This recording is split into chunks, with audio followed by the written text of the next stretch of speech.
guys, just before we start the video, I was about to edit the original video and then I realised that the sound quality is kind of echoey. I don't know why this happened. I think it might have been to do with the compression of the sound files when I transferred them from my computer to my iPad for editing on iMovie. I apologise for this, but you can still clearly hear what I'm saying. It just sounds a bit strange, so my apologies for that, and I'm gonna definitely try to fix this for my next video. Enjoy! Hi guys, welcome to my channel. Thank you for checking out this video, and if you like this one, be sure to check out my podcast and other game reviews. And if there's anything you want me to cover, just comment down below. So today I'm going to be reviewing Borderlands, or rather Borderlands 1, 2 and the pre-sequel. I'm not going to do the third one as I haven't had a chance to play it yet, so therefore I wouldn't feel, qualified to talk about it. So I'm going to be rating the games on the usual gameplay, graphics, storyline, plot, review value, and if it's still worth playing in 2022. The video is going to be a little different than previous games as I'll be reviewing multiple games, but my reason for this is that these games are very similar in gameplay and graphically. The only differences being obviously new storyline and characters and a few new features, but other than that they're very alike. I'd even go as far to say that the Borderlands pre-sequel feels more like a Borderlands 2 DLC than a standalone game. But don't get me wrong, these are still brilliant games. I've played a lot of games and the Borderlands series is definitely in my top 5. It's basically a mashup of a first person shooter and an open world dungeon crawler. That's the way I can describe it really. The main gimmick is that it randomly generates billions of weapons for you to loot in chests, and what makes it so addictive is the power ups and the fluid combat and the pace it works at, and plus the loot drops, but it's also simple to play. Kind of in the same way Candy Crush is addictive, but instead of 50-year-old moms playing it, it's guys called Kyle who drink Monster and punch holes in walls. Just kidding. As I said, Borderlands is an open world role-playing shooter set in a kind of science fiction / post-apocalyptic / western region. The pre-sequel being set in outer space, and it shares similar characteristics from games such as Doom, Elder Scrolls, Halo and Diablo. It's kind of a hybrid of different video game styles. There's a few different characters you can choose from which change from each game. For example, you can choose from a sniper to a full-on action shooter character. They all have different skill builds and perks you can pick from them that grant you appropriate power-ups for your character. The game doesn't waste time on things such as character customization, giving you the option to change your skin, but that's about it. Instead, the focus is on the action and completing side missions and collecting weapons, as well as the main story, of course.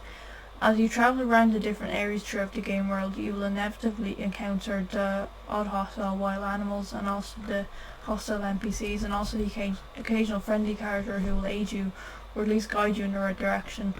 As you complete quests, you gain experience and money, which helps you buy shields, weapons, grenades, ammo and power-ups. The experience gets you to level up and unlock new skills and become stronger and more powerful. You can also get around by spawning a vehicle, which is pretty bog. The main bone of the gameplay is the looting system, which randomly generates game items such as weapons, shields and power-ups. There are over 17 million randomly generated guns available in the original game, and this increases with follow-up games.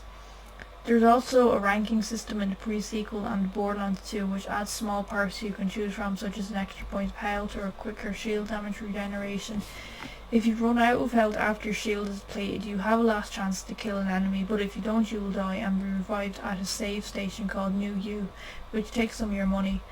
The thing I liked about dying in this game is that you die in real time, if that makes sense, as in you don't lose all your progress and have to start again. Any chests or enemies you kill stay dead, and any objectives you completed stay completed, but you'll be physically moved back to the save point. That's the only thing. Another new feature that was added in Borderlands 2 was the action skill, which can be activated every few minutes, and that just gives you a quick boost in a fight and is unique to your character. For example, the Gunzerker character has the dual wielding action skill, whereas the assassin has the ability to become invisible. The pre-sequel is similar to Borderlands, but there is a few new features such as the addition of laser guns and the ability to freeze and slow down enemies. A main feature that has been added to the game is the low gravity environment, as it's set in outer space obviously. This adds an interesting dynamic to the gameplay, as you now have the ability to jump much higher than usual and can cover longer distances, as well as a new slam attack, which I always forget exists, so I barely use it to be honest. But the downside to this is that you have to constantly renew your air supply when you're in an oxygen free zone, And this I feel takes away from gameplay a lot, as you have to stop what you're doing, such as looting chests or blowing up enemies and finding an oxygen crack or an interior, which is a minor inconvenience. So I think I've covered everything important regarding gameplay. Overall, the gameplay is quite similar between the titles, but in this case it's so good it doesn't even need changing. If there was things I would change, however, probably the map design, as I sometimes find it difficult to follow, as well as the driving component, which I feel was not used to its full potential, and it's pretty awkward to use for getting around. It uses the analog stick to accelerate rather than the normal right trigger, the X, or whatever button you use on your console. So I found it extremely difficult to use and just kept crashing into stuff. So driving, I can't recommend, unfortunately. Here are my ratings regarding these 3 games and what I liked and what I would change in them.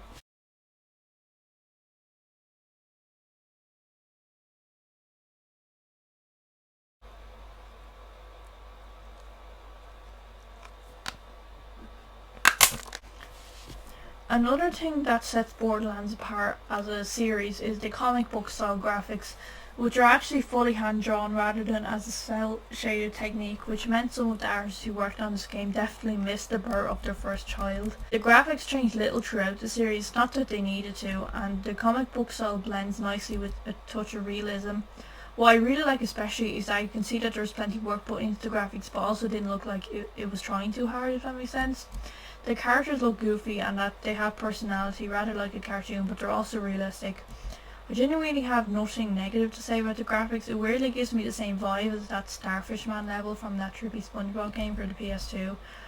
On a technical note, if you're using a gaming PC to play Borderlands 1, 2 or pre-sequel, I'd recommend using a 4K monitor and a fairly decent graphics card to make the most out of the graphics. But if a fancy monitor is out of your price range, that's not a problem, as you'll only be missing out on a few frames, but at least have a nice graphics card that will run the game smoothly. Some may be a bit pricey, but they're definitely worthwhile investment in the long run if you want to get the most out of your games. Not just Borderlands, but in general. There's nothing worse than when you're trying to play a game and it keeps lagging or doesn't run properly because the graphics card doesn't meet the requirements. So definitely chip in for one if you can. Just before I start, there is some minor spoilers ahead, so feel free to skip this part of the video if you wish. So, the Borderlands games are set in the future near the end of the millennium, mostly on the planet Pandora, but it is set in space and on the moon in the pre-sequel. Well, basically these big corporations have discovered that Pandora may be rich in valuable minerals, which prompts them to send over ships to exploit the mineral wealth. But it turns out there's nothing there except strange artifacts left behind by an extinct alien race called Iridians, which you hear a few times throughout the story, and the native hostile creatures which make it too dangerous to take over the planet. So when the corporations leave the workers behind, this eventually ascends into an anarchic free-for-all, as there are now bandits and hostile NPCs that you encounter throughout the game. The artifacts are brought back and studied, and it turns out that there are actually vaults that exist on Pandora that are full of treasure, but they're guarded by incredibly old and powerful beasts. Where you come in is when, like the US, when a Middle Eastern country has oil, the corporations and military forces, as well as the freelance vault hunter, which you are, they seek these vaults for its unknown riches. Borderlands 1 and 2 are set on Pandora, whereas the pre-sequel has been expanded to outer space. Borderlands 2 covers from the discovery of the vaults and the corporation's abandonment of the planets, and also their workers, to the opening of the vault. Borderlands 2 covers the conflict between your character and Handsome Jack, who's the highly narcissistic CEO of the mega corporation of Hyperion. Who does that remind you of? Which is one of the corporations looking to exploit the riches and resources of Pandora.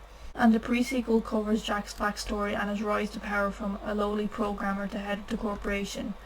The DLC I also recommend if you wish to know more lore about the Borderlands series and also squeeze out some extra game time. The characters I'll go over briefly as well, but you'll get to know them as you play through the games. The first character you'll probably get familiar with is Claptrap, who's a little yellow robot who's basically the mascot of the series.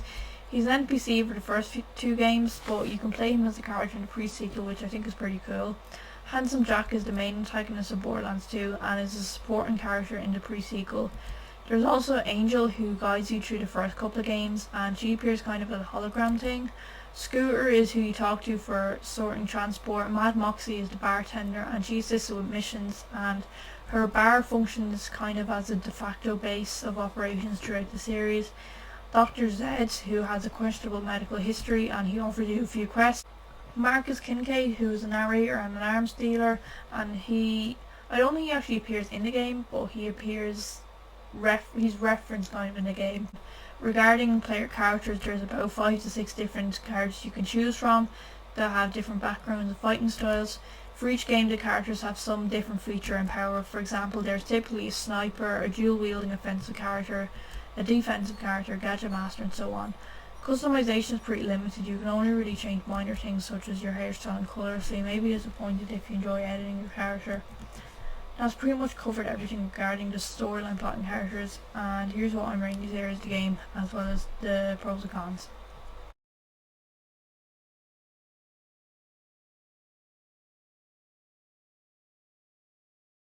I'm not really sure how I feel about the replay value of Borderlands. Unlike games with natural replay value like the Elder Scrolls, where no two adventures will be the same, or Super Mario, in which you'll most likely want to replay the game in order to discover a secret passage, collect hidden star coins, or attempt to level more prepared. The Borderlands 2 and a pre-sequel have almost tried to manufacture replay value into the game by making a play mode where the enemies are harder, but you get better loot drops to compensate.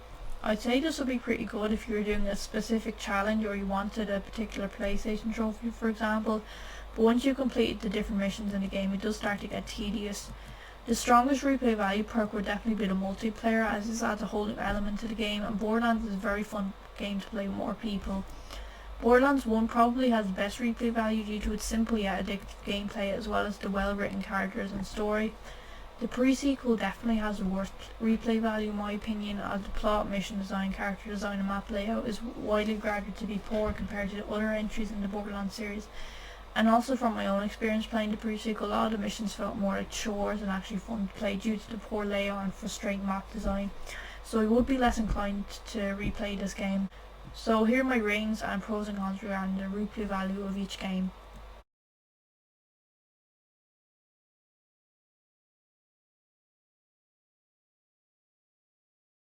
Borderlands 1 is still definitely worth playing, although it is a little older and therefore slower than more recent games. It still has great replay value, an interesting story and plot, a few less features than the other games, but nothing that noticeable.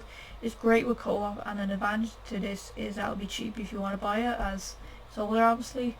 Borderlands 2 100% still worth playing. It has been released in the Handsome Jack collection and re-released, and was considered one of, if not the best games of the year when it was released. There's tons of stuff to do in it, really fun to play with friends, lots of DLC to play if you're in with the main game, so absolutely you're missing out big time if you turn your nose up at this game. The pre-sequel is not as good as the main entries, but it's still worth playing if you're a fan of the series, but there were certain missions that were pretty painful to play. Not even that they were difficult, but the maps and glitches and also the missions, I feel they weren't explained that well, so I spent more time googling how to do X in X mission rather than actually playing the game. But it's not what I call a bad game, so I'd recommend giving it a try at least, but definitely play the other games beforehand before you try this one. Last but not least, here are my overall ratings for the games.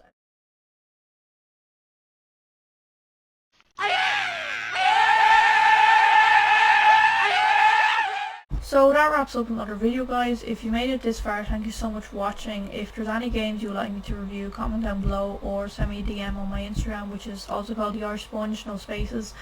I'll be doing more game reviews in the near future, and I have another podcast in the works, so stay tuned. Thank you so much again for watching, and I hope you have a good day. Goodbye and take care.